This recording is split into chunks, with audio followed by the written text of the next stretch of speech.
ہم اس زمانے میں رہ رہے ہیں جس میں عورتوں سے زیادہ یہ کہا جاتا ہے کہ میڈیا میں آگے بڑھنے کے لیے آدمیوں کو، لڑکوں کو اسپیشلی زیادہ کمپرومائز کرنا پڑتا ہے، میل ڈیزائنرز کے ساتھ، میل میک اپ آرٹسٹ کے ساتھ، یہ میل باتیں میں بڑی سنتا ہوں.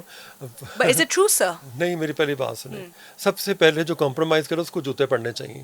ٹھیک ہے، وہ تو پڑھنے تالی چاہیے تو دو ہاتھوں سے بچتی ہے نا. بالکل. اب اگر کوئی لڑکی یا لڑکا کہیں جا کے یہ چیزیں کرتا ہے تو اس کا مطلب اس کو اپنے اوپر بھروسہ نہیں ہے. Exactly. چلو آپ نے اس طرح کام پکڑ لیا، پھر اس کے بعد کیا ہے؟ اندھیرا ہی اندھیرا ہے، کیونکہ آپ میں کچھ تھا ہی نہیں. اور جو ٹیلنٹ ہے وہ تو ویسے ہی کھڑکیاں دروازے اینٹیں توڑ کے باہر نکل جاتا ہے. ٹیلنٹ میں تو اتنی طاقت ہوتی ہے. باقی رہی یہ بات کہ آپ نے کمپرومائز، مطلب کیوں کیا آپ نے کمپرومائز؟ کسی نے کیا بندوق رکھی ہوئی تھی، یا کسی نے آپ کو مارا تھا، یا آپ کوئی بکری تھی جس نے ذبح کر دیا اگلے نے؟ ٹھیک ہے، اگلے میں اگر یہ مسئلہ تھا تو آپ نے کیوں اس کے ساتھ یہ سب کچھ کیا؟ اس کا مطلب آپ کا اپنا چسکا شامل تھا. اور جب سب کچھ ہو گیا تو کہہ دیا میں تو آپ کو اپنا بھائی سمجھتا تھا، یہ آپ نے کیا کیا. میں نے کبھی کسی کے ساتھ اس طرح کی حرکت نہ کی، نہ ہونے دیے. میں نے ہمیشہ نوجوانوں کو نشوں سے باہر نکالا. میں نے ان کو شادیوں کے لیے کہا. میں نے ان کو یہ بھی کہا کہ گرل فرینڈ جو ہونا ایک گالی ہے. ٹھیک ہے، یہ عورت جب گرل فرینڈ کی فارم میں آتی تو وہ اس کی سب سے بڑی گالی ہوتی ہے اس کے لیے. تو بہتر یہ کہ وہ نکاح میں آئے.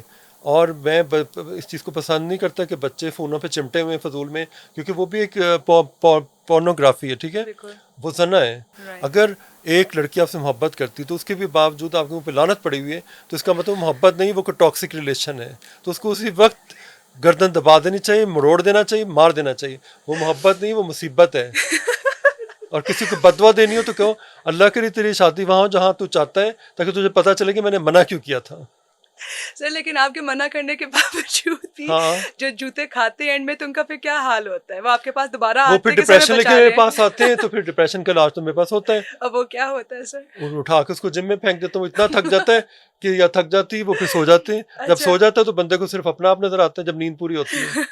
اور پھر اپنے آپ سے محبت ہوتی ہے. پھر اس کے بعد ایک ہی آواز آتی ہے، وہ عشق حقیقی کی. پھر اللہ اللہ کرتے ہیں آپ، اور آپ کہتے ہیں اصل میں تو وہ ہے طاقت. یہ کیا ہے؟ میں کوڑے میں گھس گیا تھا. بیہائنڈ کلوز ڈورز بڑی ایک گندی ریالٹی ہے میڈیا کی، اور میرے خیال سے میڈیا کو تو ہم نے بلیک لسٹ کیا ہوا ہے، ہر آرگنائزیشن کی ہے. بالکل ہے. ہر ہر آرگنائزیشن میں ہر جگہ پہ کتنی عورتیں جو بتاتی نہیں لیکن کمپرومائز کرتی. کیوں کرتی ہیں؟ ٹھیک ہے، کتنے آدمی جو شاید کمپرومائز کرتے ہوں گے. بہت کچھ ہو رہا ہوتا ہے. تو پارٹ آف لائف بن چکا ہوا ہے. مطلب یہ تو ہونا ہی ہونا ہے. اگر یہ ہوگا تو پتہ چلے گا اچھائی ہے کیا. اگر سیدھی سی ایک لائف گزرے گی تو پتہ کہ چلے گا لائف ہے کیا. اگر وہ ایک لائن ہی سیدھی ہو گئی تو فائدہ کیوں؟ جب تک وہ ایسے نہیں اچھلے گی تو تب بھی تو لائف ہوگی نا. ایک رولر کوسٹر چلے گا تو پتہ چلے گا ہاں یہ لائف ہے، یہ ایڈونچر ہے، یہ پکنک ہے. تو اس طرح سے ہے. لیکن سر کبھی کوئی ینگسٹرز لڑکے آپ کے پاس آئے ہیں ود اندر آئیڈیا، انہوں نے آپ کو اپروچ کیا اور خود ایسی ایڈوانسمنٹس آپ کے ٹورڈز کی ہو تاکہ آپ ان کو کچھ بنا دیں وداؤٹ یو ٹیلنگ دیم کہ you want some thing but they approaching you, تاکہ وہ کچھ بن جائیں؟ اچھا، میرے ساتھ مجھے اس معاملے میں کچھ لوگوں نے بدنام بھی کیا تھا. اب فرض کریں ایک لڑکا آیا یا لڑکی آئی، وہ باہر کوئی کھڑا ہے، دوستوں کو کہیں کہ میں تو بس ماڈل ہوں، یہ ہے فلاں ٹھمکانا. تو میں اندر گیا تو انہوں نے مجھے غلط آفریں کرائی فلاں کی، اس لیے میں ٹھڈا مار کے آ گیا ہوں. تو جب کہ میں نے اس کو دیکھا بھی نہیں ہوتا، اور اگر دیکھا بھی ہوتا تو وہ اس طرح سے وہ ماڈل مٹیریل نہیں ہوتا. تو میں ان کو کہتا ہوں میں نے یہ کام چھوڑ دیا ہے.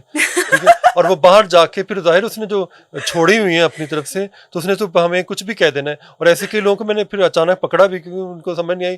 وہ بات کوئی کر رہے تھے، میں نے کہا اچھا وہ کس طرح ان کا حلیہ ان کا. میں نے شو کیا کہ میں خاورہ نہیں ہوں، میں ان کا کوئی ملازم یا کوئی اور ہوں. میرے گھر اکثر لوگ آتے ہیں تو پوچھتے ہیں کہ صاحب کدھر ہیں، کیونکہ اور میں اس طرح پھر رہا ہوتا ہوں اس حلیے میں. تو میں پھر کہتا ہوں میں ابھی بلاتا ہوں ان کو. پھر میں جاتا ہوں، پھر تو نیچے سے کوئی گزر کہتا ہے وہ جو گئے وہی ہیں. او مائی گاڈ. نہیں تو پھر آپ اس چیز کو کس طرح کاؤنٹر کرتے؟ کبھی آپ کو غصہ نہیں چڑھا کہ آپ کو اس طریقے سے مطلب؟ نہیں، پھر میں ایک ڈرامہ کرتا ہوں. مجھے کامیڈی کریٹ کرنے کا شوق ہے. پھر جو ان کے دماغ میں چل رہا ہوتا ہے میں وہی بن جاتا ہوں تھوڑی دیر کے لیے کہ چلو میں ایک ڈرامہ کرتے ہیں، کامیڈی کریٹ کرتے ہیں. جو جب اینڈ ہونے والا ہوتا ہے تو وہاں پہ پھر اس کو میں ایسے گلے سے پکڑ لیتا ہوں. کیا مطلب تم کہیں بھی جا کے سب کچھ کرو گے؟ کیوں کر رہے ہو؟ رائٹ. کس نے تمہیں کہا؟ تم اچھے والے میں تمہیں راستہ دکھاتا ہوں, بچے غلط ہے, ایسے نہیں کرنا. رائٹ, آپ بالکل ڈیبنک کر رہے ہیں میڈیا کی ساری باتیں جو کہ اتنی زیادہ آؤٹ ہوتی ہے کہ میڈیا میں یہ ہوتا ہے وہ ہوتا ہے. نہیں, کچھ بھی نہیں ہوتا میرے, کچھ نہیں ہوتا, نہیں کچھ نہیں ایسا ہوتا ہماری انڈسٹری میں, ایسا کچھ بھی نہیں ہے. صاف ستھری صاف ستھرے لوگ ہیں, لڑکیاں محفوظ رہتی ہیں یہاں پہ, لڑکے بھی محفوظ رہتے ہیں. آپ ان کی صحتیں دیکھیں, ان کے قد کاٹ دیکھیں, ان کی شکلیں دیکھیں, آپ کو کہیں لگتا ہے کہ ان کو کسی نے ریپ یا ابیوز کیا ہوگا؟ لیکن سر بہت زیادہ لوگ تو اب ڈیجیٹل پلیٹ فارم پہ ووکل بھی ہو گئے اس چیز کے بارے میں. تو وہ جب ووکل ہوئے ہیں تو ان کیا اس وقت وہ اندھے تھے, آنکھیں بند تھیں, یا کہ انہوں نے کوئی نشہ کیا ہوا تھا, یا انہوں نے کوئی آئسنگ کی ہوئی تھی, کیا کیا ہوا تھا کہ اگلے نے ان کو ٹچ کیا؟ تو کیوں ٹچ کیا, کیوں ٹچ ہونے دیا؟ اسی وقت بعد میں پکڑ لیتے ہیں.